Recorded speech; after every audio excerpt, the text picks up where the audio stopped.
오늘 은혜 받으실 하나님의 말씀은 사도행전 1장 1절부터 오늘 8절까지 있는 말씀만 함께 보겠습니다.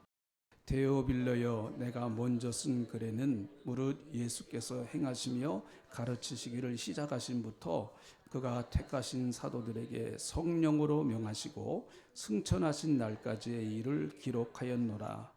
그가 고난받으신 후에 또한 그들에게 확실한 많은 증거로 친히 살아계심을 나타내사 40일 동안 그들에게 보이시며 하나님 나라의 일을 말씀하시니라. 사도와 함께 모이사 그들에게 분부하여 이르시되 예루살렘을 떠나지 말고 내게서 들은 바 아버지께서 약속하신 것을 기다리라.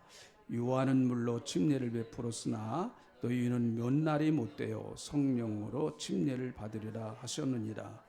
그들이 모였을 때 예수께 여짜와 이르시되 주께서 이스라엘 나라를 회복하심이 이때니까 하니 이르시되 때와 시기는 아버지께서 자기의 권한에 두셨으니 너희가 알 바 아니요 오직 성령이 너희에게 임하시면 너희가 권능을 받고 예루살렘과 온 유대와 사마리아와 땅끝까지 이르러 내 증인이 되리라 하시니라. 아멘.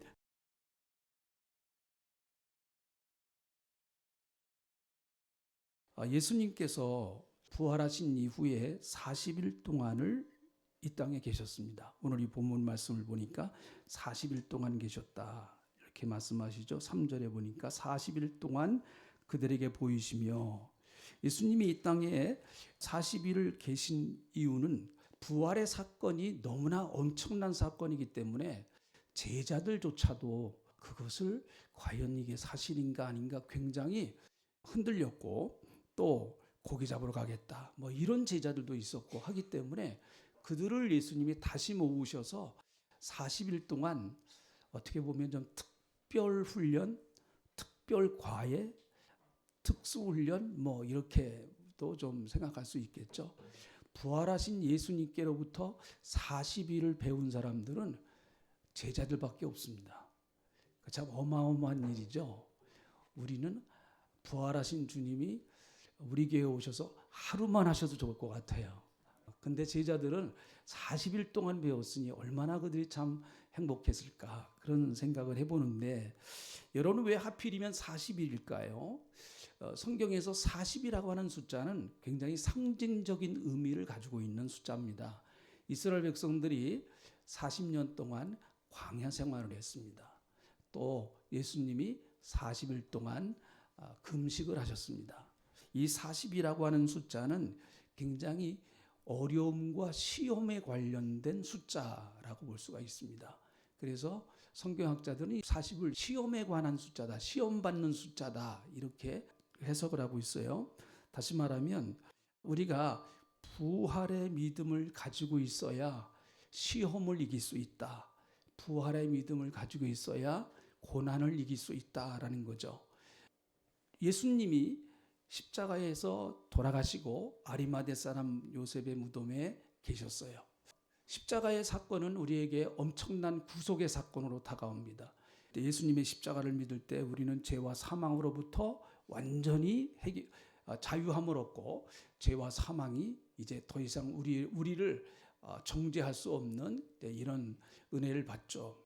또 한 가지 부활의 사건은, 예수님의 부활의 사건은 인간에게 마지막 심판으로 끝까지 따라오는 이 죽음의 사건, 이 죽음의 사건을 예수님이 해결을 하신 것이죠. 그래서 이 부활과 십자가의 죽으심, 이 두 가지가 합쳐서 우리를 의롭게 됐다, 의롭게 만든다, 성경은 그렇게 말씀하고 있습니다.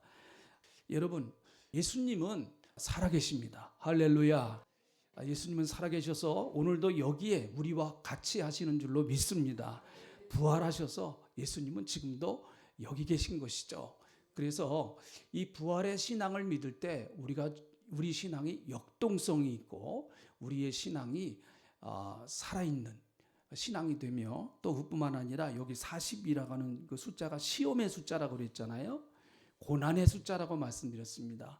그래서 우리에게 여러 가지 고난이 찾아오죠. 예수 믿는 사람들에게도 고난이 찾아옵니다. 그런 것들을 이길 수 있는 힘은 예수님의 십자가와 부활, 이것을 믿을 때 나를 위해서 십자가에서 예수님이 피 흘려 돌아가셨고 그분이 3일 만에 부활하셨는데 그분이 나를 포기하실 리가 있겠습니까? 예수님은 나를 포기하시지 않습니다. 때로는 우리가 힘들어서 예수님을 너무 힘들다 신앙생활 그만 믿을까? 뭐 그런 생각도 한 적이 있으시죠? 예. 네. 뭐 솔직한 얘기요. 뭐 저도 이거 너무 힘드네. 뭐 그럴 때 좀 뭐 이런 게 뭐 크게 하나님께서 이는 못된 놈, 너 그래, 넌 안 된다. 뭐 이렇게 하시진 않겠죠. 우리의 마음을 아시니까요. 자, 성경에서 예수님이 40일 동안 계셨다는 것은 부활의 사건이 그만큼 너무너무 중요한 사건이고 또 제자들도 선뜻 받아들이기가 어려운 사건이었기 때문에 예수님이 40일을 더 연장하셔서 제자들과 함께 계셨어요. 성경에 보면 부활의 사건을 마지막 목격한 사람이 누구인가 하면 바로 사도 바울입니다.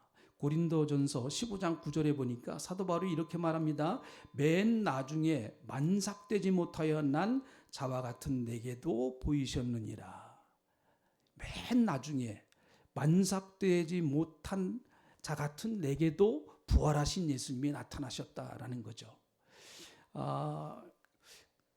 그러므로 그리스도의 부활의 이 메시지는 단순히 부활절만 우리가 기념하기 위해서 지키는 메시지가 아니고 우리의 전생에 내가 앞으로도 살아갈 내 삶의 영역에 부활하신 주님께서 우리와 함께 하신다고 하는 그 확실한 믿음이 좀 여러분들에게 이 말씀을 통해서 생겨나시기를 주님의 이름으로 축복합니다. 우리는 죽은 예수, 다시 말하면 종교적 예수를 믿는 것이 아니라 지금도 살아계셔서 역사하시는 예수님을 믿습니다. 자, 그런데 예수님이 40일 동안 가르치신 내용을 한마디로 딱 요약하면, 자, 우리 3절에 있는 말씀을 보겠습니다. 3절에 있는 말씀 다시 한번 읽어보시죠. 1장 3절 같이 읽어보시겠습니다. 시작. 그가 고난받으신 후에 또한 그들에게 확실한 많은 증거로 친히 살아계심을 나타내사 40일 동안 그들에게 보이시며 하나님 나라의 일을 말씀하시니라. 자, 예수님이 가르치신 그 내용을 딱 한마디로 누가는 정의를 해서 한마디로 요약을 했어요. 그게 무엇인가 하면 하나님의 나라. 하나님의 나라. 한번 해보시죠. 시작. 하나님의 나라. 네. 40일 동안 예수님은 다른 것 가르치시지 아니하시고 하나님의 나라에 관한 말씀을 전해주셨습니다. 여러분, 예수님께서 이 땅에 오셔서 30년은 이제 예수님이 개인적인 생활하셨죠. 30년의 생활은 어떠했는지 성경에 자세히 나오지 않기 때문에 사실은 우리는 잘 몰라요.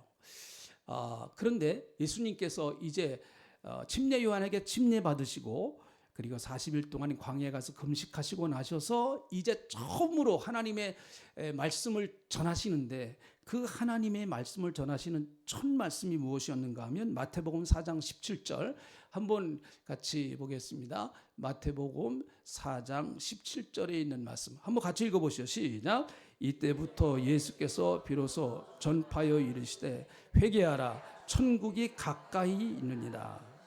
네, 가까이 왔느니라. 천국이 가까이 왔다는 거죠.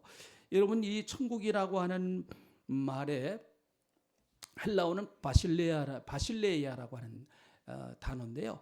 이것은 하나님의 나라로 바꾸어도 동일합니다. 하나님의 나라가 가까이 왔다. 가까이 왔다라는 겁니다. 이제 예수님께서 이 땅에 오심으로 말미암아 하나님의 나라가 가까이 와 있다. 이렇게 말씀하고 계시는 것이죠.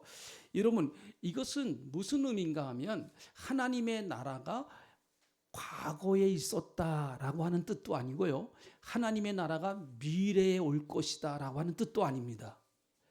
이 본문의 말씀의 헬라어는요. 시제가 완료형이에요. 완료형. 이 완료형은 과거에 일어났던 사건이 지금까지 계속 영향을 미친다라고 하는 의미예요. 과거에 일어났던 사건이 지금부터 계속해서 영향을 미친다.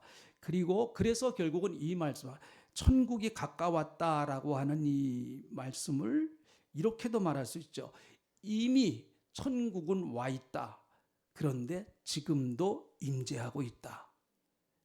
이미 천국은 와 있는데 그 천국은 지금도 계속해서 오고 있는 중이다. 그런 의미예요.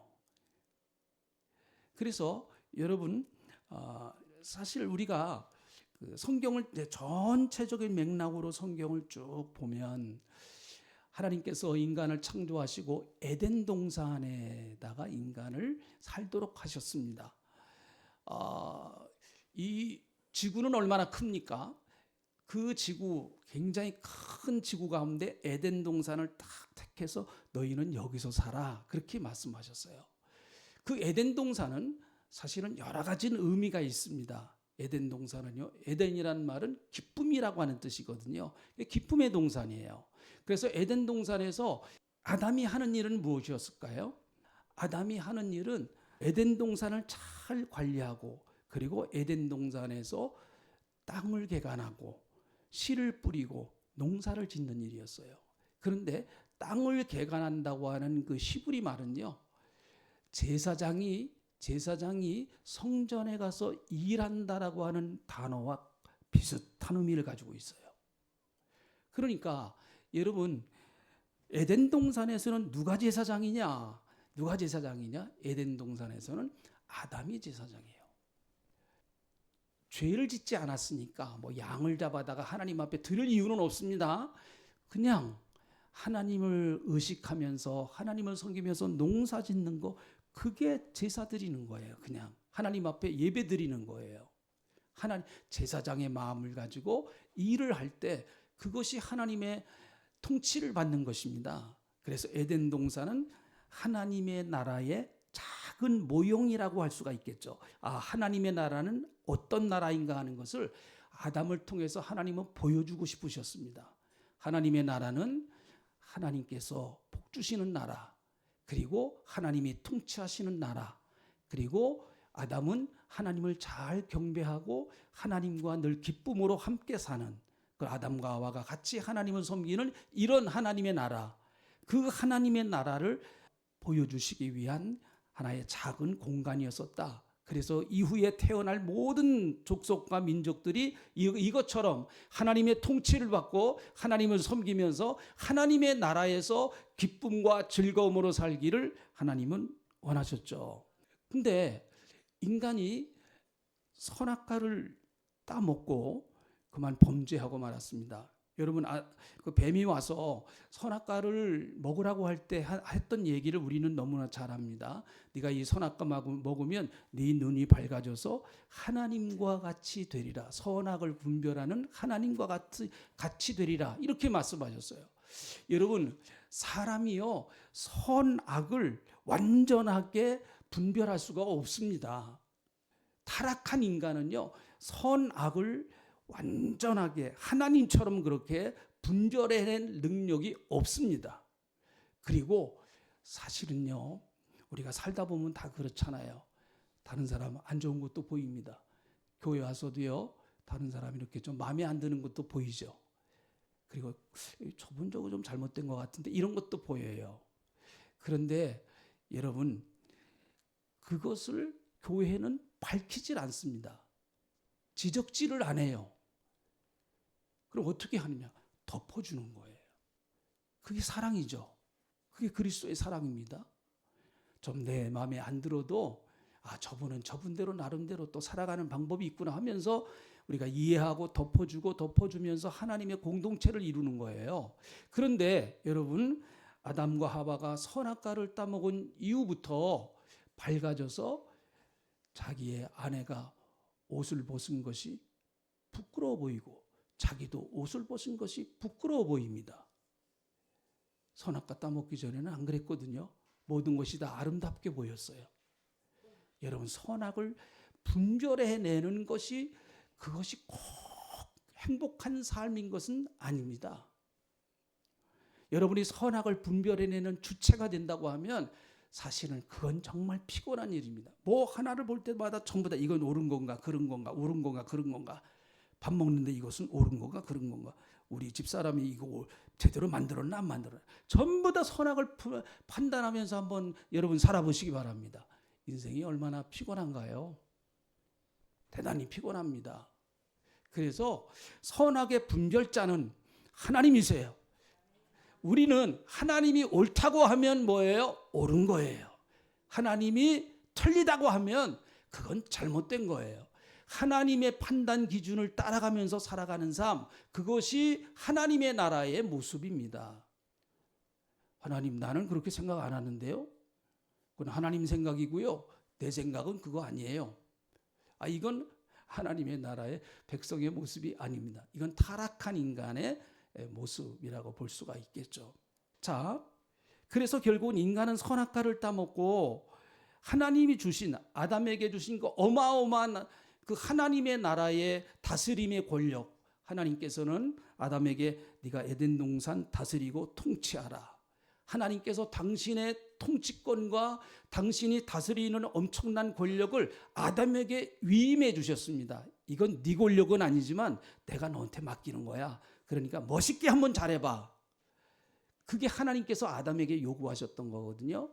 이건 우리도 마찬가지입니다. 이 가운데 여러분, 이 땅에 태어나고 싶어서 태어나신 분 한 분도 안 계십니다. 그렇잖아요? 그런데 나는 존재해요. 내 스스로가 태어나겠다고 결정해서 태어나신 분들 한 분도 없습니다. 내가 태어나서 여태까지 살아가는 거예요. 여러분, 내가 이 땅에 올 수 있도록 결정하시는 분은 하나님이세요.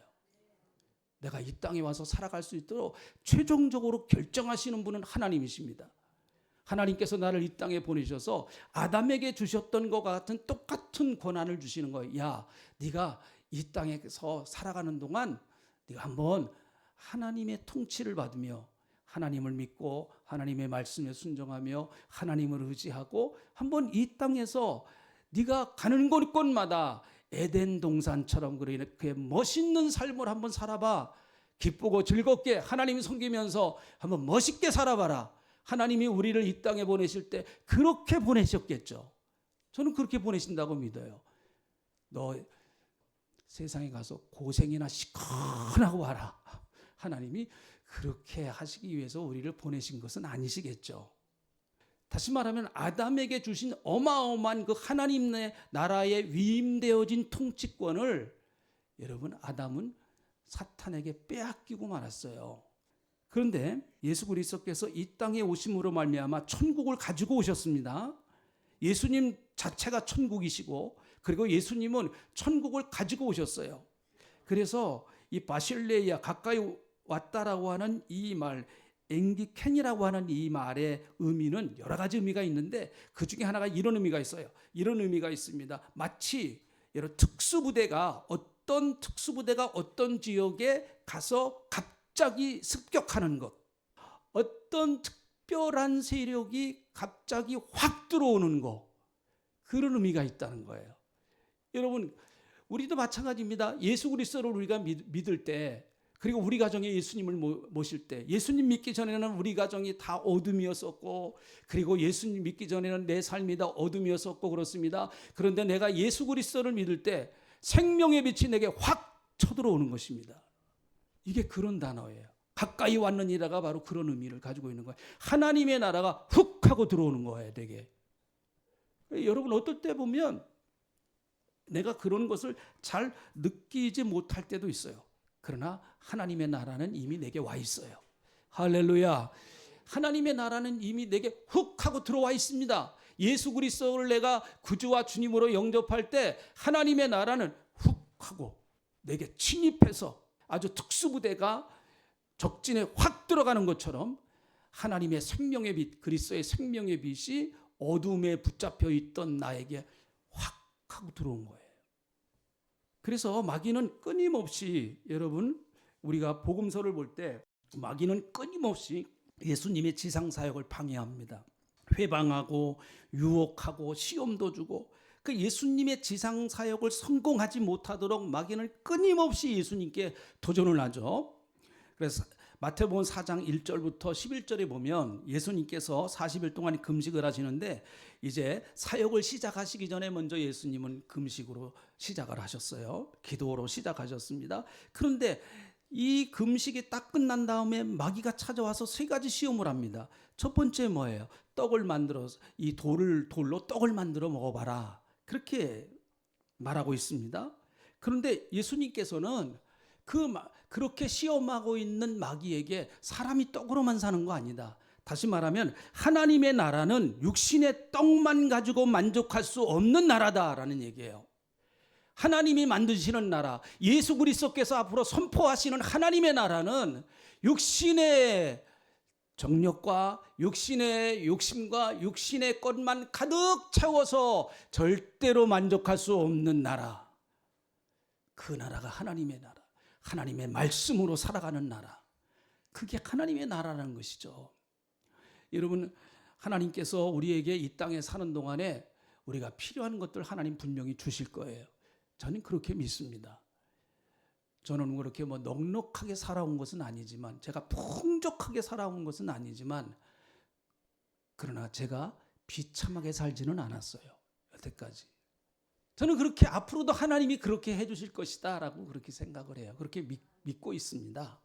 그렇지만 제가 육신의 것만을 가지고 아무리 나를 가득 채운다고 할지라도 그것이 나를 에덴 동산에 있었던 아담과 하와처럼 그렇게 기쁨으로 행복하게 만들 수 없다라고 하는 것도 저는 분명히 압니다. 아주 저는 그걸 정확하게 알고 있습니다. 다른 건 모르더라도요, 저는 육신의 것을 가지고 나를 만족시키고 채울 수 없다라고 하는 것을 저는 분명히 알아요. 다시 말하면 사람은 떡만 가지고 살 수 없다. 떡은 필요하지만 떡만 가지고 살 수 없는 것이 인간이다. 하나님의 나라는 떡으로만 사는 것이 아니요 하나님의 말씀으로 살아가는 나라다. 이게 앞으로 예수님께서 세우실 하나님의 나라의, 이 땅에서 주님이 사역하실 하나님의 나라의 모습이다라고 하는 것을 그림자로 보여주는 사건이라고 볼 수 있겠죠. 그리고 또한 두 번째 시험이 높은 곳에 올라가서 뛰어내려라, 그렇게 시험하잖아요. 내가 정말 하나님의 그렇게 사탄이 유혹을 합니다. 그럴 때 예수님께서 딱 한마디 말씀하세요. 주 너희 하나님을 시험하지 말라. 한번 해보시기 바랍니다. 시작. 주 너희 하나님을 시험하지 말라. 자, 세 번째 시험은 무엇입니까? 천하만국과 그 영광을 다 보여주면서 내게 엎드려 절하라. 그러면 이 모든 것을 너에게 줄 것이다. 어떻게 보면 이 세 번째 시험은 예수님께서 굉장히 좀 그럴까 하는 그런 유혹을 받기 쉬운 시험 같아요. 왜 그런가 하면 예수님이 이 땅에 오신 목적은 온 천하를 구원하시기 위한 것이니까. 그런데 사탄이 내게 한 번만 절해라, 와서 나를 경배하라, 그럼 이 온 천하를 너에게 줄 테니까 너 온 천하 구원해, 이런 의미도 있지 않겠어요? 그런데 여러분, 예수님께서 말씀하신 것은 이렇게 말씀하셨어요. 사탄아 물러가라. 한번 해보시죠. 시작. 사탄아 물러가라. 좋습니다. 오늘따라 여러분 소리가 아주 멋있습니다. 아주 좋아요. 사탄아 물러가라. 그리고 예수님 말씀하시기를 오직 하나님 나라, 오직 하나님께만 경배하고 다만 그를 섬겨라, 이렇게 말씀하세요. 하나님만 경배하고 그리고 하나님만 섬겨라, 이렇게 말씀하세요. 여러분, 예수님께서 이 땅에 오신 것은 분명히 이 땅에 하나님의 나라를 이루시기 위해서 오신 거예요. 그런데 하나님이 원하시는, 예수님께로부터 하나님께서 원하시는 이 땅에서의 하나님의 나라를 이루시는 방법은 십자가거든요. 십자가의 길을 가시는 거예요. 십자가의 길을 가서 그 십자가를 통해서 하나님의 왕국이 이 땅에 이루어질 것인데, 사탄은 내게 한 번 절하라는 것이죠. 내가 한 번만 절하면은 이 온 천하를 내가 줄 테니까 네가 마음대로 해라. 여러분, 이것은요 절대로 쉬운 방법 같지만, 아주 단순하고 금세 이루어질 방법 같지만 하나님의 방법은 아닙니다.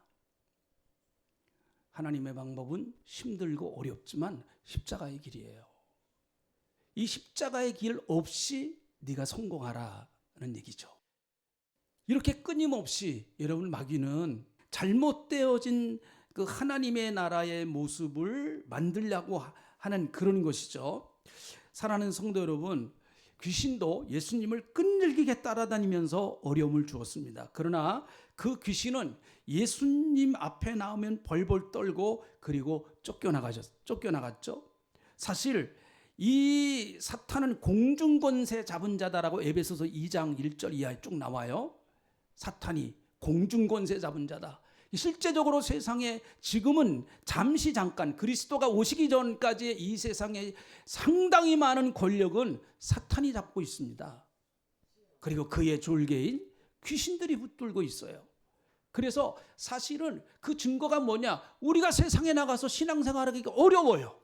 왜 그런가 하면 구조 자체가, 이 세상의 시스템 자체가 예수 믿는 사람들이 들어가서 살기가 어려운 시스템이에요, 사실은요. 그래서 예수님께서는 이 땅에 오셔서 이 세상을 붙들고 있는 그 사탄의 세력과 귀신의 세력을 무너뜨리시는 일들을 하셨어요. 그 완전히 무너지는 것은 예수 그리스도께서 이 땅에 오셔서 재림하실 때 완전히 무너집니다. 그러나 완전히 무너질 것을 보여주시는, 어떻게 보면 그림자로서 보여주시는 일들을 많이 하셨어요. 그래서 여러분 사복음서 우리가 읽어보면 예수님이 병자도 많이 고치시고 그리고 귀신도 많이 쫓아내셨어요. 왜 그러셨을까요? 예수님이 당신의 인기를 높이기 위해서 그러신 것일까요? 많은 사람들로부터 예수님이 추앙받기 위해서 그러신 걸까요? 아니에요. 그것은 하나님의 나라를 성취시키는 모델로서의 모습을 보여주시는 겁니다.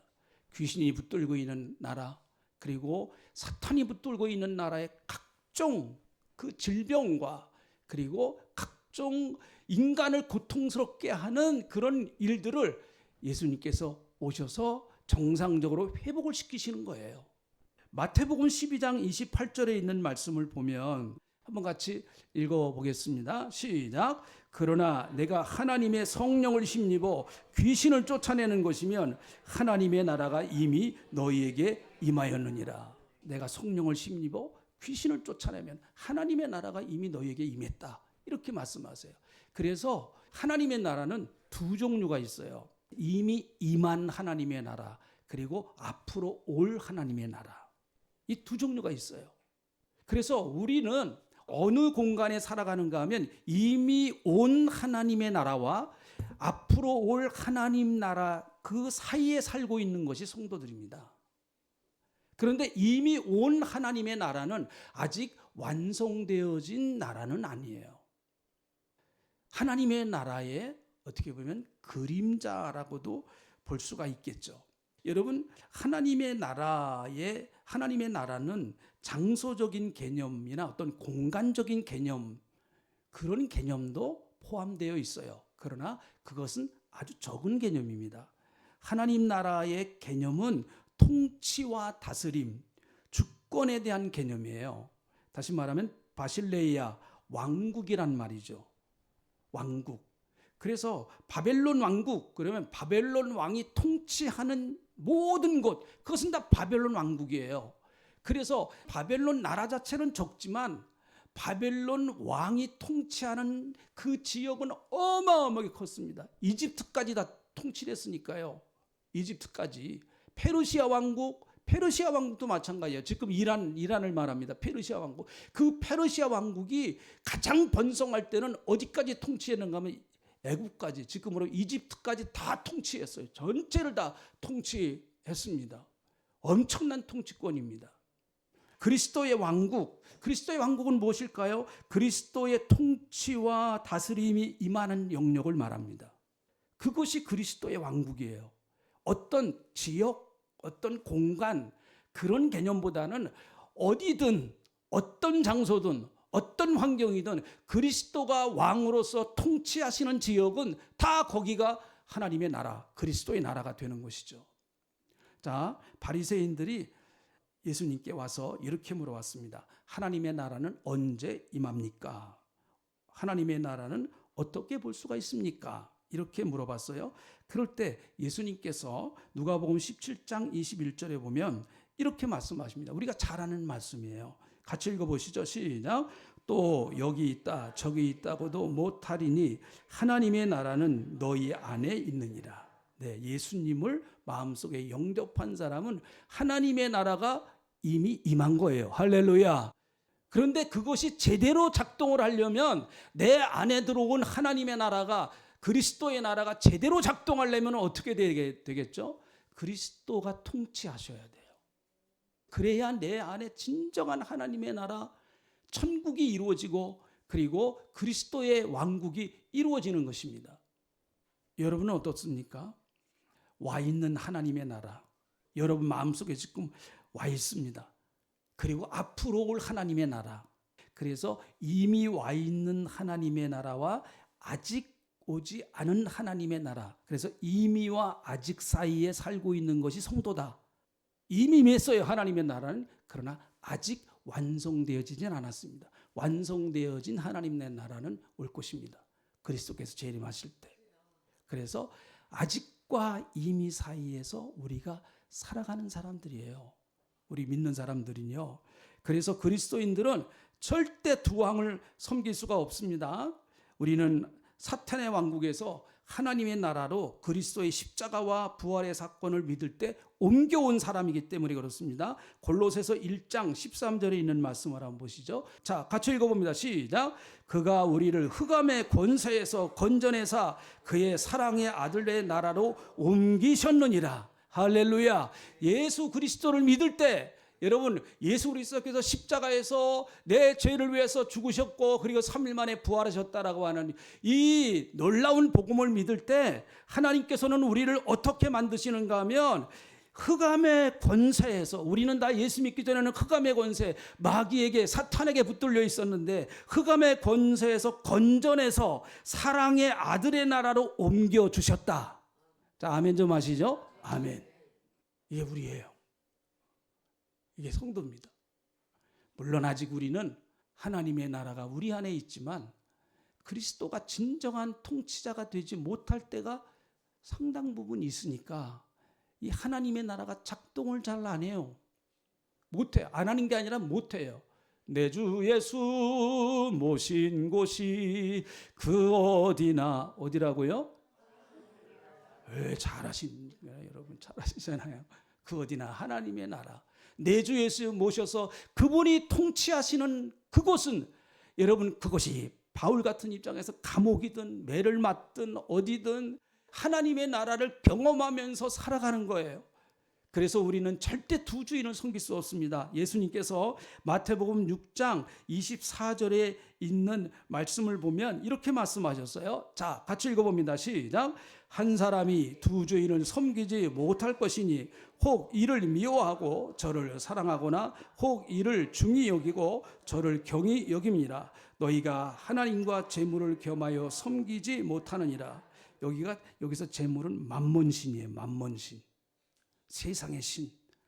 여러분, 세상의 신은 많습니다. 그런데 그 신 중에 가장 엄청난 영향력을 행사하는 신이 재물의 만몬이에요. 재물의 만몬. 그래서 주님이 이렇게 말씀하신 거예요.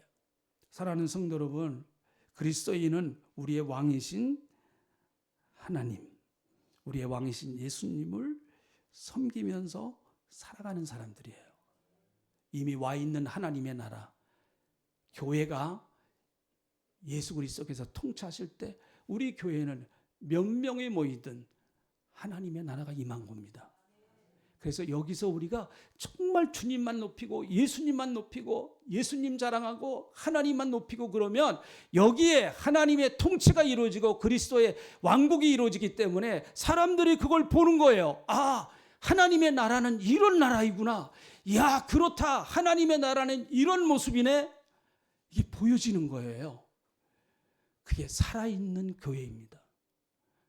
그게 살아있는 성도들이고요. 다윗은 시편 24편 7절부터 10절에 이렇게 고백을 합니다. 다윗은 늘 자기가 왕이었지만 나는 진정한 왕이 아니다. 하나님만이 나의 왕이시다. 늘 그렇게 믿으면서 살아갔던 사람이에요.